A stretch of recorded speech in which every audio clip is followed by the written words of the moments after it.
नमस्कार, मी संजय सोनवणे. स्क्रीन टाईममध्ये आपलं स्वागत आहे. आज आपल्या चर्चेचा विषय आहे पडद्यावरचा पाऊस, अर्थातच सिनेमांमधला पाऊस.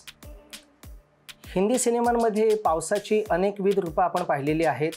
बरेचदा ती गाण्याच्या स्वरूपात आलेली, म्हणजे अक्षरशः बॉलिवूडमध्ये पावसाची गाणी इतक्या मोठ्या प्रमाणात चित्रित झालेली आहेत, पडद्यावरती आपण पाहिलेली आहेत आणि ज्यामुळे चित्रपट सिल्वर गोल्डन जुबली हिट झालेले आहेत.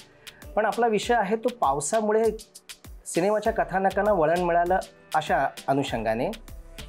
तर आज आपण चर्चा करणार आहोत अशाच काही सिनेमांची, अशाच काही गाण्यांची. सर्वात पहिला सिनेमा मला जो आठवतोय तो आहे वो कौन थी. वो कौन थीमध्ये मनोज कुमार एका निर्जन रस्त्याने चाललेला आहे. ब्लॅक अँड व्हाईट सिनेमा आहे, आपल्याला माहिती आहे.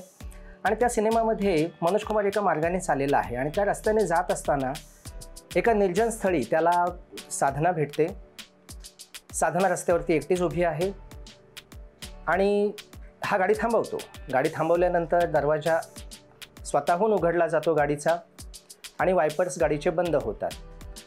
पाऊस रिपरिप चालू आहे, रिमझिम पाऊस सुरू आहे. आणि त्यावेळेस मनोज कुमार तिला विचारतो की तू कोण आहेस आणि एवढ्या निर्जन स्थळी तू इथे काय करतेस. त्यावेळेस ती सांगते की मी कोणी नाही आहे. मग तो विचारतो तुला कुठे जायचं आहे. त्यावेळेस ती सांगते मला कुठेही जायचं नाही. हा म्हणतो तिला की मी एक डॉक्टर आहे, माझ्यावर विश्वास ठेवू शकतेस, तुला जिथे जायचं तिथे मी तुला सोडेन. ती बोलते ठीक आहे, पण मला जिथे जायचं आहे तिकडे तुमची गाडी जाऊ शकेल का. तर हा बोलतो आपण प्रयत्न करूया. साधना येऊन गाडीत बसते. गाडीत बसल्यानंतर वायपर्स बंद होतात गाडीचे. मनोज कुमार तिला विचारतो की गाडीचे वायपर्स बंद झालेले आहेत, आपल्याला पुढचा रस्ता दिसत नाही आहे. ही म्हणते की मला रस्ता दिसतोय, आपण चालूयात, मी सांगते तुम्हाला कसं जायचं ते. डावीकडे एक खड्डा आहे, तुम्ही उजवीकडनं गाडी घ्या. आणि ते दोघंजणं जातात आणि बोलत बोलत बोलत बोलत एका कब्रस्तानाजवळ म्हणजेच एका स्मशानाजवळ साधना आपली गाडी थांबायला सांगते आणि ती गाडीतनं उतरून पुढे निघून जाते. ही वो कौन थीची सुरुवात होती आणि यातनं हा जो सस्पेन्स होता सिनेमातला तो सुरुवातीलाच होता की ही कोण होती. सिनेमाचं नावच वो कौन थी असल्यामुळे पुढचा सगळा सिनेमा हा साधना कोण आहे आणि ती तिथे काय करत होती या कथेभोवती फिरतो. तर या चित्रपटामध्ये पावसाचा जो वापर केलेला आहे गूढ, गंभीर आणि सस्पेन्स क्रिएट करायला, त्या काळामध्ये म्हणजे 1971चा हा सिनेमा आहे. त्यामध्ये दिग्दर्शकांनी पावसाचा ज्या पद्धतीने वापर केलेला आहे वातावरण निर्मितीसाठी, त्यामुळेच पहिल्याच पावसाच्या या प्रसंगातनं आपल्या मनाचा ठाव घेतला जातो.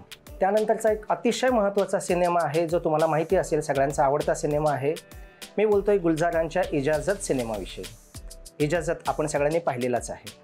सिनेमाच्या सुरुवातीलाच पावसाचा प्रसंग आहे आणि गाणं आहे आशा भोसलेंनी गायलेलं, बारिशों की पानी से. म्हणजे गुलजारांनी साहजिकच गुलजारांनी ते लिहिलेलं आहे. गुलजारांची लेखणी ही तरल म्हणजे लेखनासाठी प्रसिद्ध आहे, अतिशय अलवार आणि हळुवार लेखनासाठी प्रसिद्ध आहे. आणि त्यासोबत आशा भोसलेंचा आवाज म्हणजे तो विषयच नाही. इजाजत या सिनेमामध्ये संपूर्ण चित्रपटाचा जो विषय आहे तो पावसाशी संबंधित आहे. त्यातलं एक गाणं अतिशय महत्त्वाचं आहे, तुम्हाला माहिती आहे, मेरा कुछ सामान तुम्हारे पास पडा है. त्यामध्ये गुलजार असं लिहितात, म्हणजे आशा भोसलेंच्या स्वरामध्ये ते आहे की एक अकेली छत्री में जब आधे आधे भीग रहे थे, आधे भीगे आधे सूखे, सूखा तो मैं ले आई थी, गीला मन शायद बिस्तर के पास पडा हो, वो भिजवा दो, मेरा वो सामान लौटा दो.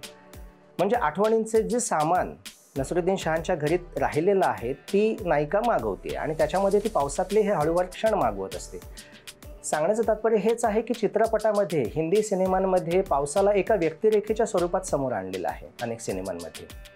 म्हणजे पाऊस ही स्वतंत्र भूमिका किंवा स्वतंत्र व्यक्तिरेखा म्हणून आपण बरेचदा पाहिलेलं आहे. इजाजतमधले अनेकविध असे प्रसंग आहेत की ज्यामुळे अक्षरशः मध्यवर्ती म्हणजे सिनेमाची जी सुरुवात आहे ती एका प्लॅटफॉर्मवरती रेखा आणि नसरुद्दीन शहा भेटतात.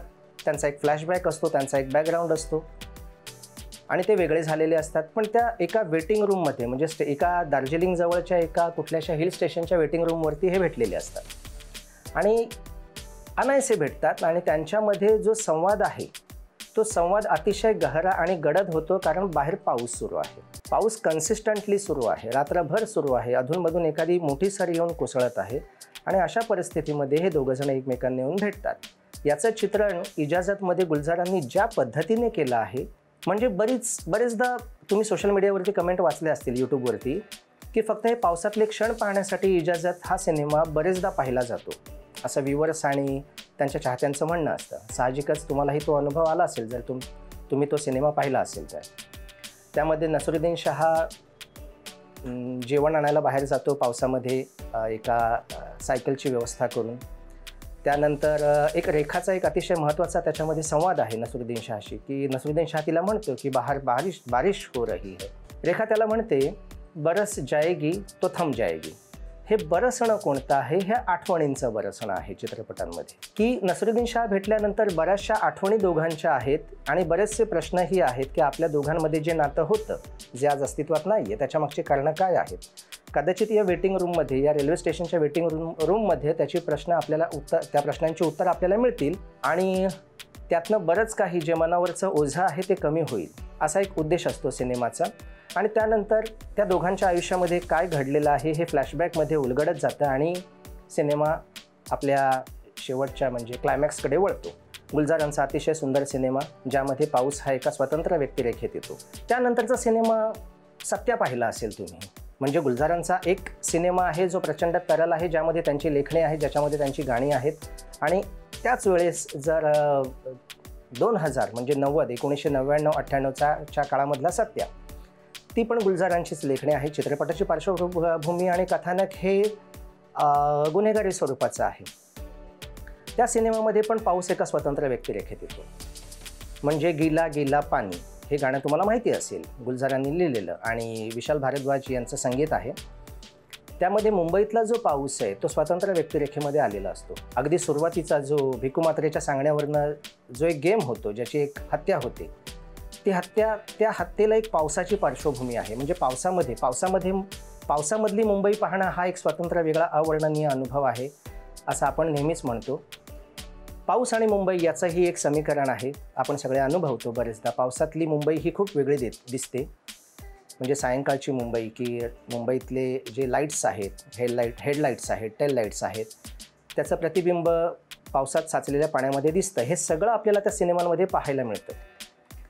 या सिनेमांमधली गाणी आणि या सिनेमांमधलं कथानक याला एक पावसाची स्वतंत्र पार्श्वभूमी आहे. अगदी त्यातले भिकू म्हात्रेंनी केलेला म्हणजे रेल्वे स्टेशनच्या एका रेल्वे पुलावरची, म्हणजे त्याला आपण काय म्हणू की गेम, त्यांच्या भाषेत म्हणजे गँगस्टरच्या भाषेत ज्याला आपण गेम म्हणतो, हत्या म्हणतो, ती पण पावसातल्याच एका सायंकाळी झालेली आहे सिनेमांमध्ये.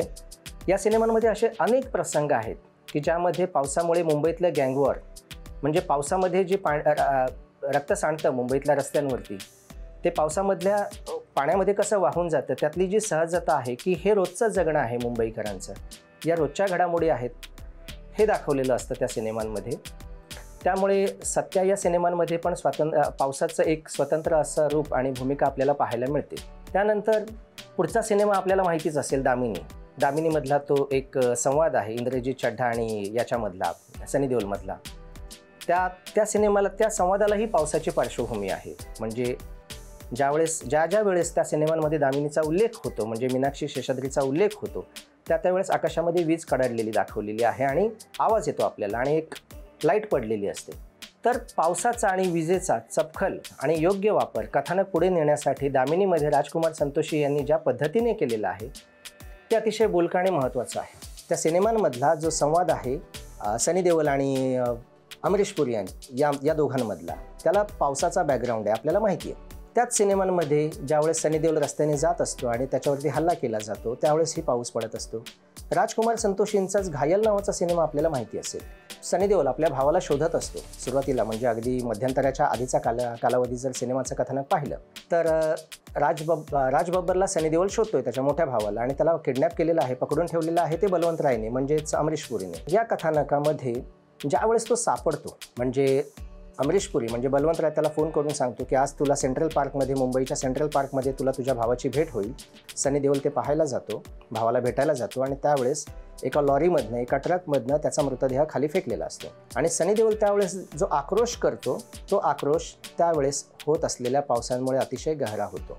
त्या पावसाळी वातावरणामध्ये हा आक्रोश, ही वेदना ही अतिशय गहिरेपणाने समोर आणलेली आहे. त्यावेळेस सनी देओल लोकांच्या नावाने सगळ्यांना हाक देत असतो की माझ्या भावाला मारलं. तुम्हाला तो संवाद माहिती असेल की मेरे भाई को मार के फेक दिया. पाऊस ही एक स्वतंत्र व्यक्तिरेखा म्हणून ह्या कथानकामध्येही येते. घायलमध्ये असे भरपूर प्रसंग आहेत की ज्यामध्ये पाऊस अतिशय महत्त्वाची भूमिका पार पाडतो.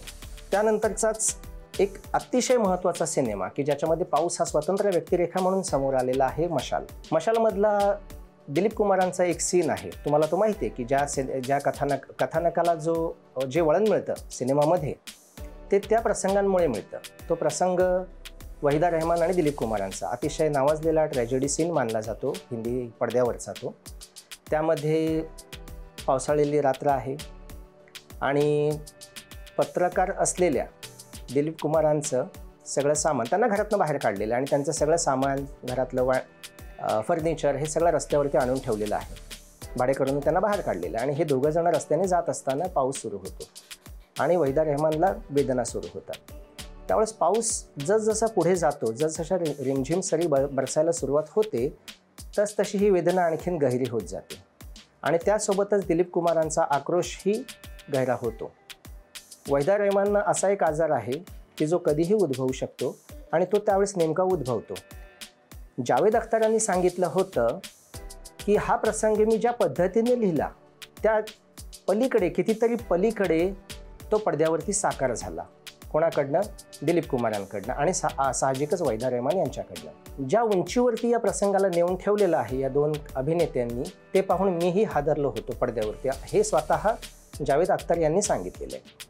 तर या सिनेमामध्ये जी वेदना आहे, जो आक्रोश आहे, जी हतबलता आहे, जी हताशा आहे दिलीप कुमारांनी उभी केलेली की त्यांना कोणी मदत करत नाही आहे, त्यांची पत्नी रस्त्याच्या कडेला मरणासन्न अवस्थेत आहे, ती कधीही मरू शकते वहिदा रहमान, आणि ते मदत मागतात लोकांकडे, ते गाडी थांबवत आहेत, ते जाणाऱ्यांना आक्रोश करून सांगतात की माझ्या पत्नीला दवाखान्यात घेऊन जा, मला मदत करा, पण कोणीही त्यांच्यासाठी थांबत नाही.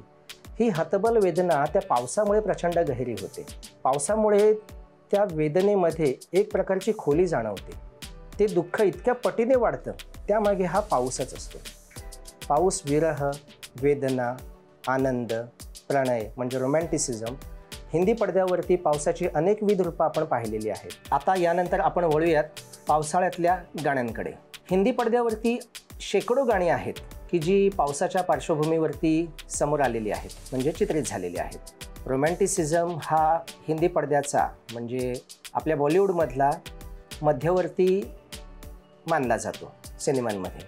त्यामुळे राजेश खन्नाचं छुप गए सारे नजारे, वो क्या बात हो गई हे गाणं असेल किंवा मग ये जो मोहब्बत है ये उनका है नाम, त्या गाण्यामधला पाऊस आपल्याला माहिती असेल. आज रपट जाए तो, ते गाणं अमिताभ बच्चन आणि स्मिता पाटील यांच्यावरती चित्रित झालेलं. अगदी 90च्या दशकातलं मोहरातलं टिप टिप बरसा पाणी हे गाणं आपल्याला माहिती आहे. परत एक टिप टिप टिप टिप बारिश का ये मौसम शुरू हो गया, ते आमिर खानचं एक गाणं आहे. तुम्हाला हा व्हिडिओ आवडल्यास ओनली मानिनी चॅनलला सबस्क्राईब करा, लाईक करा, कमेंट करा आणि पावसाळ्यातल्या गाण्यांविषयी आम्हाला नक्की कळवा. धन्यवाद.